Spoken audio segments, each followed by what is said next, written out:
See, I told you. You don't want me near buttons. Look here, Facebook. It's Cat Alvarado. Hi, Cat. Hello, everyone.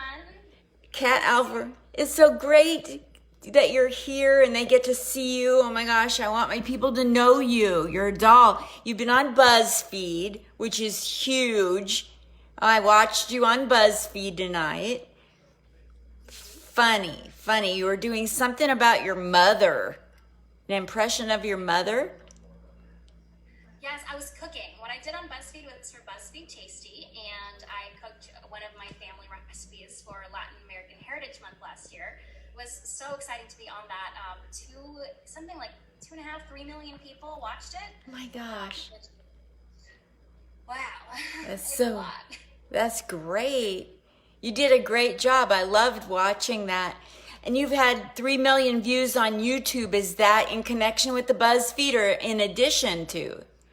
In addition to, What? I've also done a lot of appearances on a YouTube show called The Real Rejects, which is pretty popular. They've got something like 700,000 subscribers. Oh my And God. they do kind of movie trailer reviews and other reaction videos to things. And I'm his girl for all things spooky. For some reason, I don't know how we fell into that. We would do the other stuff, but everybody likes me for spooky things on his channel. So anytime he does a reaction video to like ghosts or a horror movie trailer, I think it's because when I do a ghost reaction, I typically pick it apart and I'm like, see, that's where it could have been fake. Oh, this shot is fake, and oh, this is all. I mean, I want to believe in ghosts, but I'm not easy to trick. Have you ever had a guy ghost you? Yes. You believe in those? Oh yeah, those are real. I had a guy ghost me just this December. He was so it was so shocking because he was texting me good morning every day and good night every night, and we'd gone on 2 dates, and he was really sweet, and then out of nowhere, just nothing. For like a month, and then he finally messaged me and was like, oh yeah, my aunt died and I had to go back to Michigan. And I said, oh, that's, that sucks. And I'm like, so how else how are things? Like, Yeah. so I'm like trying to reconnect with this person, and then he just never replied to that. Oh my gosh. Oh my gosh. I had a boyfriend in 7th grade summer camp. So we're talking, early 60s. And we hung out the whole time at summer camp, and we were all leaving and he was nowhere. He just ghosted me after spending a week around me. Wow. So ghosting isn't anything new. No, maybe boomers invented it. I don't know, but it hurt. Oh my god, yeah. I had a guy ghost me once, and then in January he ghosted me. And in September, I guess he was Jewish, because on Yom Kippur I got a text and said, I'm very sorry for how I treated you.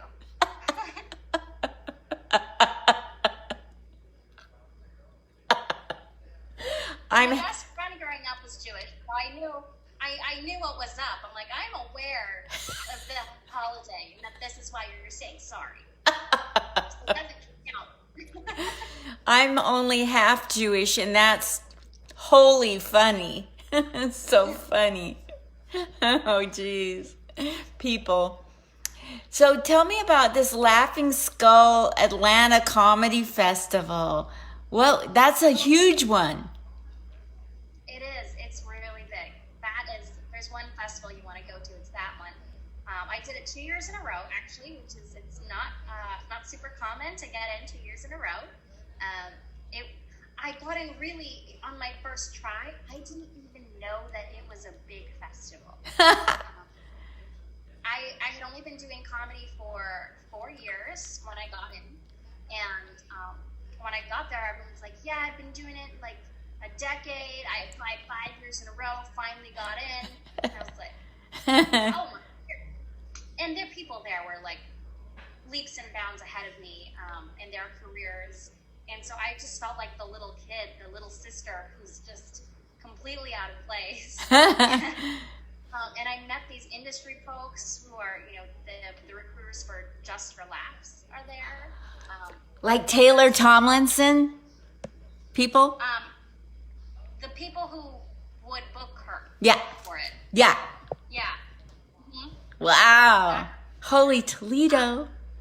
The booker for Fallon was there. What? The people for Comedy Central are there. NBC is there. I mean, everybody is at Laughing Skull. And My gosh. of course, the first year, I was like this baby comic. I wasn't ready. I'm like, why did they let me in? But it was really cool to see people that I met at that festival have now gone and done Comedy Central and all of the late night and Conan and stuff. And then I got in a second year. In the second year, the industry people actually really they noticed me the previous year, but they liked the other people better. The second year, they were like, "You've grown a lot. We really like you. We want to see you again." Nice. Sure. Oh, that's great. And my parents, I can now say that the guy from Just for Laughs knows me by name, and like he knows me and who I am. He's watching. Yeah. Oh, that's so great. Congratulations. How long have you been slinging jokes? What? 7 years. 7 years. And you come from Southern California, right? Born and raised in Los Angeles. What part of Los Angeles, Kat? The northern part, so that would be like Granada Hills area, Nice. Northridge. Up, not quite Santa Clarita yet. Before I'm without traffic, only 20 minutes away from like West Hollywood and all that. Very so it's good. really close. But then if you go a rush hour, it's like 2 hours away. Well, I want to go through your trajectory of your growing up into comedy to now. But first, I wanted to say, I guess what I wanted to say before I did that is, how early in your life did other people say you were funny? Because a lot of people say, I knew I was funny, but when was the first time other people affirmed that you are funny? That usually comes a little later. I was 11 or 12. 11 or 12, I was at summer camp. I really loved theater, and so the local university has these summer camp classes, and I would go do that every week in summer. And I was doing their theater class, and we were doing the complete works of William Shakespeare abridged. But there's 30 of us that were doing it. Usually, the original one is like 3 men who do it. Wow. And that the writing is so good, and that it's hard not to be funny. But I actually didn't have any lines. It was like the scene was a football reenactment of the crown to represent all of those royal Richard III and all of that nonsense. King George and I don't know my Shakespeare. And I think I was supposed to be like King. I want to say King George, and it was like slow motion. Like you grab the football, you throw it, and then I was supposed to catch it and like slow motion run across the field. And I did it, and I did like these crazy weird eyes. I did something physical that everybody just died laughing, and they were like, "You're gonna do that? Like that's your role." Wow. And it just goes to show you there's no small parts, just small actors. Whoa. I played the shit out of that tiny little role, and people were like, that was bonkers, and I loved it. Wow. The following year, similar thing, I was in this kids show. It was a kids play, produced by high schoolers. Well, the high school summer camp produced it and did the play for the younger kids in the elementary school camps to come see it. And it was an amazing summer camp. learn it, rehearse it, and then eventually have like a 2-week run where we would do shows every day. And it was called G.I. Ants. It's a musical based off of a kid's book. And I was Barbie Ant. And that could be just nothing. Okay, that's the ant that wears pink. I had 6 lines. But again, I played the shit out of it. I was like, okay, I'm a Barbie. Barbies are stiff, so she's just going to walk. She's a real Barbie. And I did that. And again, I stole the show. And people were like, you were the funniest bit of that entire play. That horrible, shitty garbage musical. You were the only thing not to toot my own horn. That's when I knew. I was like, I'm good at being funny. That's hilarious. That's a great story. 2 great stories. Yeah. So Tiny parts. You don't have to be the lead role. yeah. So you brought me back to your childhood. What made you, like, in what way do you think you started being funny and why? Like very first, like in the home or around your family or at gatherings. Do you remember like I remember the first thing I did where I got a laugh and then I was hooked. So like in 2nd grade, the teacher said, she's talking about how there are warm-blooded animals and cold-blooded animals, and it was in the wintertime. So I raised my hand and I said, so then how come am I so cold? That's so cute. And I just never stopped trying to be a smart aleck. Never. I was actually a very shy kid. I didn't have a lot of friends, and so I wasn't a class clown. I was like the straight A little student at school, and at home I was also very quiet and really kept to myself, and I would always be drawing or reading a book. It wasn't until those theater camp classes that I came out of my shell, and they kind of pried the shell open. That's when my parents put me in the classes, because they're like, this kid is way too shy. So, yeah.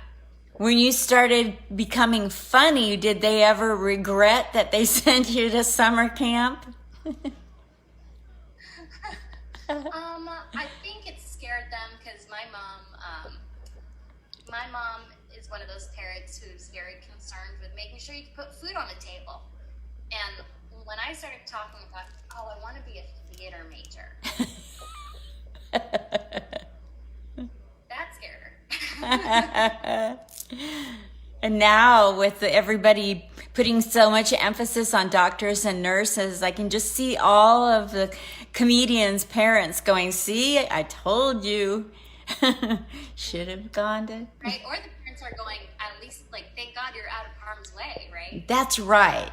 That's more appropriate. I mean, it's great to have a passion to help people, but they're really in harm's way. Absolutely. What are we gonna? We're gonna maybe get a rotten tomato thrown at us at worst. Yeah. Have a slightly turbulent flight on the way to a show. Yes. So you go through high school. You've been in some plays young in your life. And when was the very first time and where that you got on stage, and what was it like, Kat? For stand-up? Yeah. Yeah, okay. So I didn't study theater in college. I studied economics and business, and then I went to graduate school and studied economics there. And it was during that time that I realized I missed being creative. I missed my creative outlet. So I started doing improv. This would have been around 2012. 2012, I started doing improv. Then late 2013, I was heartbroken and really, really sad about it. And my therapist said, well, what's something you've always wanted to do but haven't done? You should go do that, and that'll help you feel better. And I knew a couple guys. This was up in Santa Barbara, because I went to UC Santa Barbara. I knew a couple of guys who produced a stand-up comedy show in the back of a pizza shop. So reached out, said, "Can I do a show?" And they said, "Okay."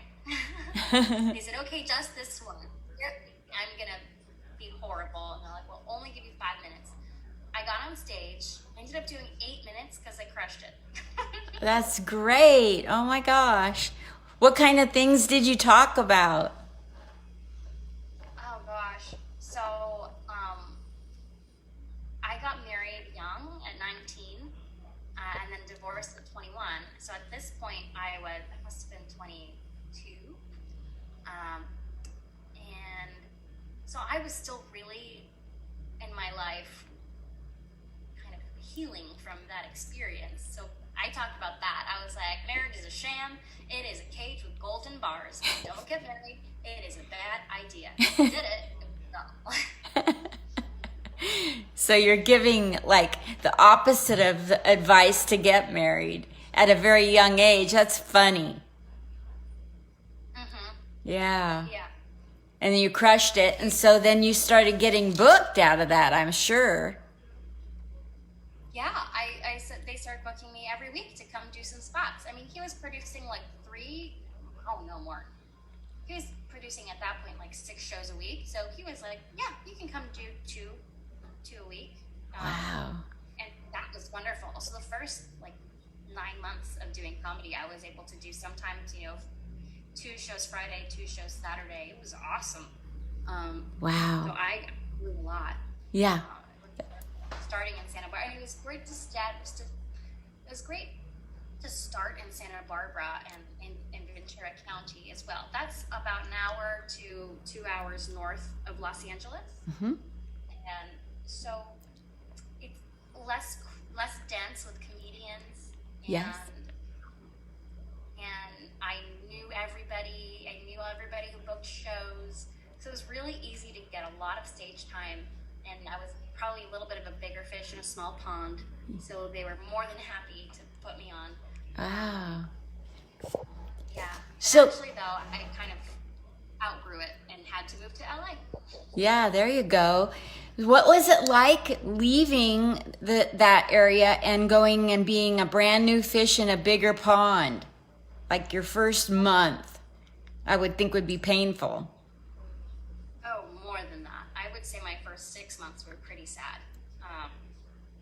Yeah, even though I grew up in Los Angeles, I had friends here, but in the stand-up community, I didn't know very many people, and that made it pretty difficult. I went from being able to get 2-3 shows a weekend easily to maybe booking 1 a week. I would go 2 weeks without booking a show. If I went to mics, I went from doing mics in my little hometown of Ventura, my starter town, where they would say, "Oh, do you want to go up early? We'll put you up early. Do you want 15 minutes? I'll give you 15 minutes. Of course, anything for you, Kat."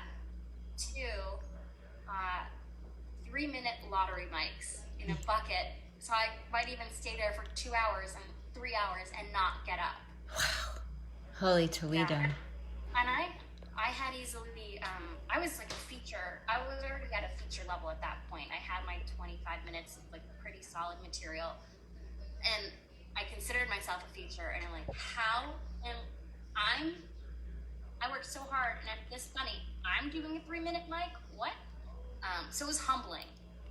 Yes. It really, I had to really swallow my ego and do those mics, because those were my only stage time until I made friends and people got to know me. And eventually I met enough people, networked, and now at this point, I know enough people that I can get myself regular shows. And still in LA, it's tough because there's so many comedians. So Yes. performing regular means going on the road. That's just part and parcel. Yes. Or I have to, this week I have 1 show or 2 shows, and they're both in Vacaville, so I'm going to drive 2 hours. Wow. Holy Toledo.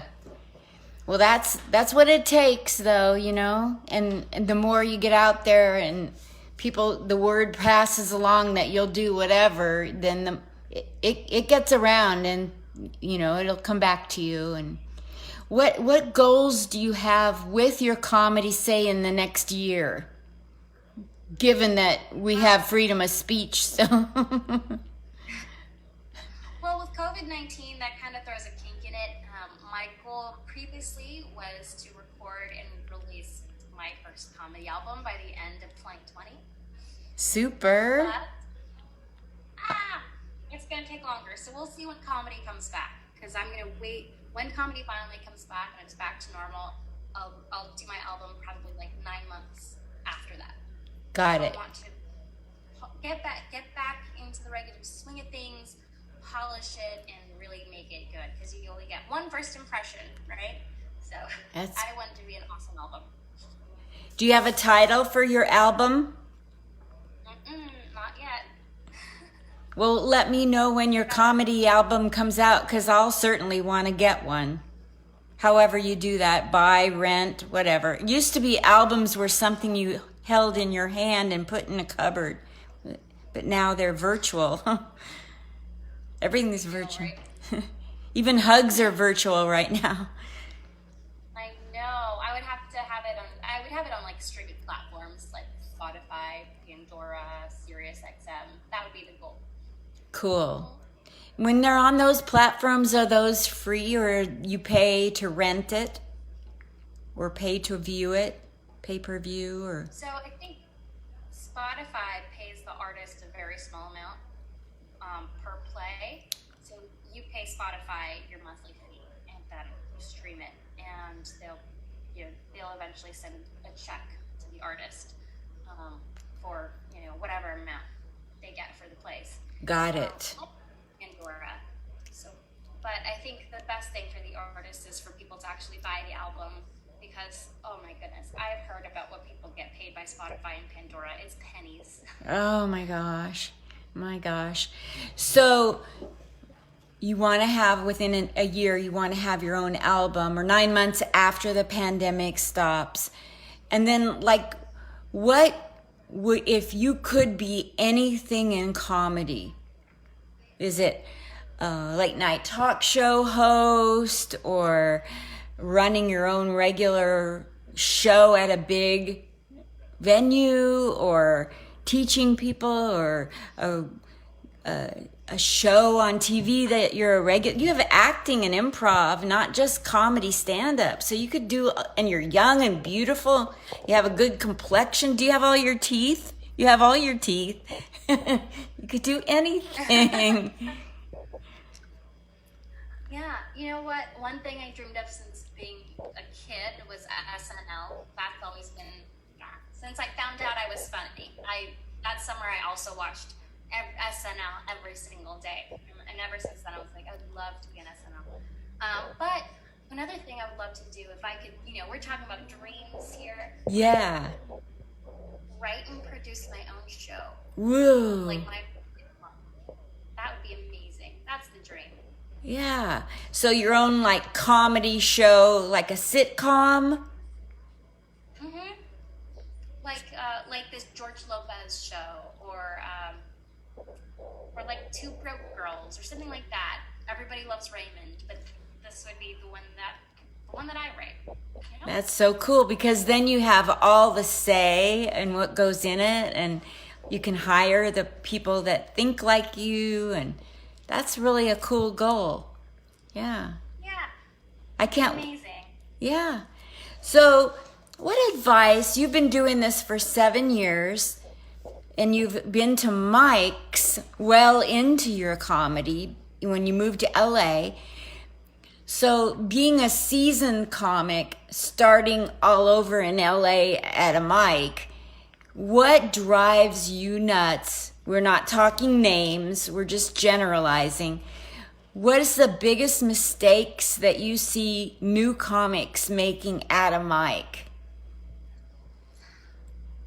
Oh God, there's so many to choose from. Totally. Oh my gosh. I would say let's say I'm going to narrow it down to 3 biggest pet peeves. Pet peeve number 1, being too dirty. Everybody wants to be Dave Attell, and it's like, honey, you're not Dave Attell. Everybody wants to talk about their dick. Well, we all got a dick. I mean, I don't. But we all have private parts to talk about. And so it's not interesting. You probably don't have an interesting take on it. Because the thing is, no one comes with like, oh, here's my interesting and unique take on my private part. It's usually just, here I'm going to mention my private parts with no take or perspective or anything. And that's called shock humor. And it's cheap. And it actually isn't funny. It grosses people out. And it makes me uncomfortable. And it makes everybody uncomfortable. So stop talking about your bodily fluids. Don't talk about your hoo-ha. Don't talk about your wiener. Stop it. What about something smart? And masturbation? I'm so sick of masturbation. Yeah, we all know about it. Like, it's not anything original. Instead of talking about masturbation and other dirty things, have a unique take and a perspective. Even if it's on something simple. Even if it's like about gummies. But that's why stand-up comedy is hard. It's not easy. People go, oh, but I don't know what I would say about gummy vitamins. Well, fucking figure it out. That's your job. If you want to be a comedian, that's what your job is to do. So if you don't like it, get out. You should be able to write jokes about anything. You have the heart of a baby boomer. Hearing you talk like this makes me go, oh my gosh, I guess I'm not crazy. Kat Alvarado says the same thing. I taught comic in Portland, Oregon. I taught comics. You know, like I'm 6 years into comedy teaching new people. And they would walk in like, how soon till I get a Netflix special? You know, it's like, write some damn jokes for, I don't know, 5 years. Throw some of them out. Rework the rest of them. You don't get a participation trophy, you know.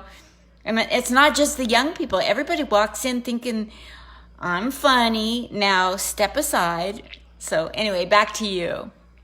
Yes. Steve, number 2, when people come in and they are not prepared when anything to say, they're just like, oh God, so I'm here. Oh, what am I going to talk about?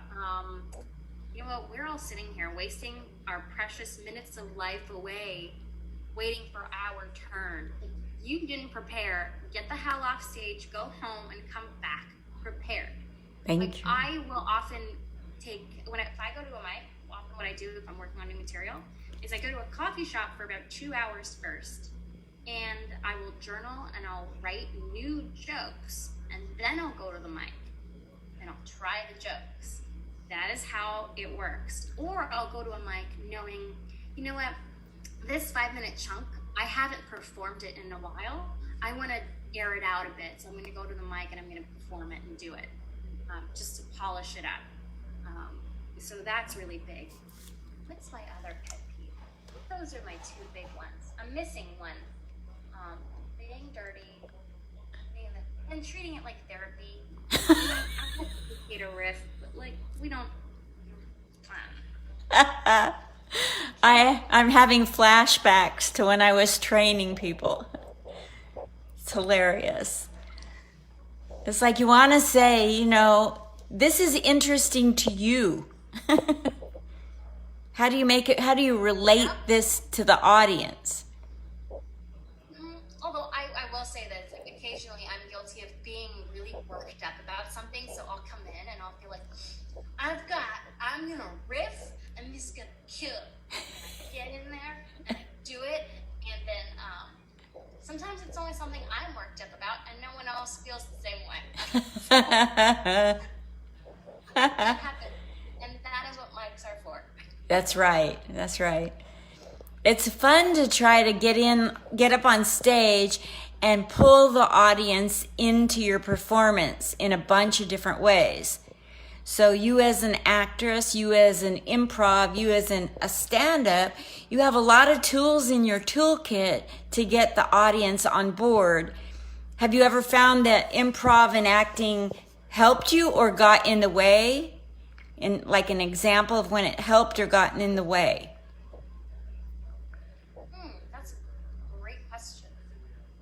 Thank I you. think improv is always helpful. I think that's really great for crowd work. It helps get rid of that internal, it teaches you to get rid of that internal editor so that when you're in the moment, the words just come out. And it's that A to C thinking, not, you know, you see something and you react to it. You don't have to stop and think and then react. That's something major that I learned from improv. And I went to Improv Olympic, and their philosophy with improv is very intuitive. It's very, you feel things in the moment. Like their idea of doing character work is often just like, you think about or you feel a certain body part, and then you're like, hello. Like, it's very visceral, and it's learning how to be in the moment and play in that visceral creative space where you're not thinking, you're just doing. That I bring over to my stand-up a lot, where when I'm doing crowd work, that is when that comes to play. Nice. I really want to make sure that I'm in the moment, and that, oddly enough, you pick up on things, like your subconscious brain sees things that you normally wouldn't be paying attention to. So one time, oh gosh, I saw an old lady, she was in her 80s, front row. But then it occurred to me that the older people nowadays were like very free-spirited adults in like the 60s and 70s. Like these were the swingers. Yes. And I just started riffing on that because that just occurred to me like right in that moment, and totally crushed. But I don't think I would have done that if I didn't have that improv muscle. I wouldn't like see that and just run with it. That's great. What's the goofiest thing you've seen happen when you've been at a mic or a show or a festival? Like that you'll never forget this happened. I was at the Comedy Store once, and a guy pantomimed being born out of his mother's vagina and then calling back in.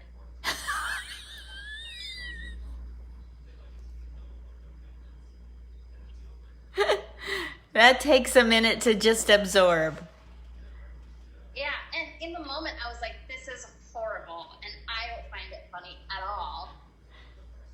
But I still remember it. And looking back, it actually is funny in retrospect. It was kind of genius. It was kind of brilliant. That's funny. Well, you've taken a lot of your time late at night for me. So there's two things I want to do for you, if you're willing. Where on the internet do you want people trolling you or helping you with your numbers? You can find me on Twitter at @TheCatAlvarado. That's CatAlvarado, and also at @TheCatAlvarado on Instagram. And please subscribe to my YouTube channel. That way you can see all my fun little character videos. I've been doing that more lately, so you can see those as they come out. Isn't that just Cat Alvarado? Your YouTube is Cat Alvarado? Yeah, just search Cat Alvarado stand up and you'll find me. Got it. Wonderful. And then I also have a podcast. I know, I wrote the name down. Let me see if I can find it here. You're the host of a podcast, and it's called Villains of History. Yes.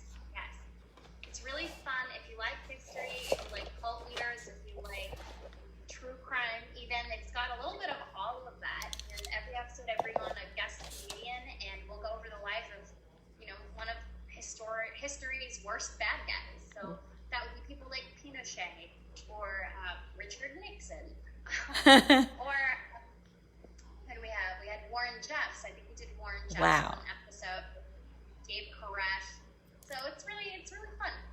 Have you tackled Hitler? No, I've been avoiding Hitler. I don't cover neo-Nazis though. Yeah, yeah. More people should have avoided Hitler. Yeah, interesting. Yes. So the pandemic hit, and I'm assuming that you had some shows canceled on you. Hmm. And so are you at liberty to give out your Cash App, Venmo if people want to donate because they now love you? Oh, absolutely. If anybody wants to, my Venmo, pulling it up right now, is Take your time. cat Alvarado meow. Perfect. So, yeah, let me click on that. Boom, that's me. Cat Alvarado meow. So tell me why you put the meow in there. There's another cat Alvarado. So don't send her the money. I bet she just randomly gets like $6. Don't be a pussy. Send the money to this one. Something like that. Okay, that's as dirty as I ever get. Have some guts. Send it to the right, Cat Alvarado. Meow. You know what? I'd love to see you on Laughs. I think that would be so cool. I can see you from the minute you said Laughs. That just resonated and gave me chills. That would be so cool to see you on Laughs. Now, I think it got canceled. What? Probably won't be on. Yeah. Ugh. Yeah, Laughs is gone. But I get put on plenty of other like random stand-up comedy shows. So you can find me on Amazon Prime. What? I have a show called First Nations Comedy Experience. It's actually a really cool show. It features a lot of First Nations comedians. It was produced, I believe, by the San Miguel tribe. And they put it on at the Next channel, which is produced by them, and it aired across the country at PBS stations for Native American reservations and areas where there's like large populations of First Nations people. And because I'm Latina, I'm also part Central American Native, so that's cool. And Nice. so they on the show. That was really awesome, amazing experience. And so I was on that show, and there was also a show called LMAO. I know that. That one was really cool, and that one airs on a channel called U2 America. How do you spell U2 America? UYOU TOO America.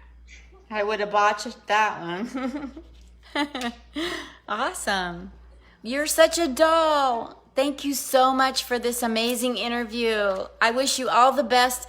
There's no stopping Cat Alvarado, you guys. Book her. Thank you so much.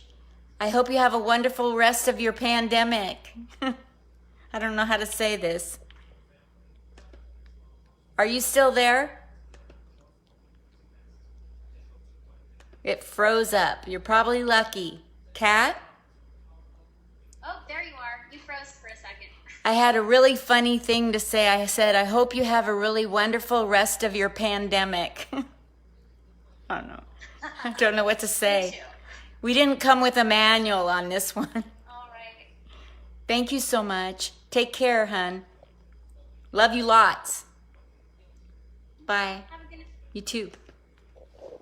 Bye. Bye, honey. What a sweetheart. Oh my gosh. Book Cat Alvarado. The girl is a doll. Oh, Richard, you know her. I don't know that you know her. That's so cool. All right, I don't know who's still watching, but oh my gosh, thank you so much for watching. Bye.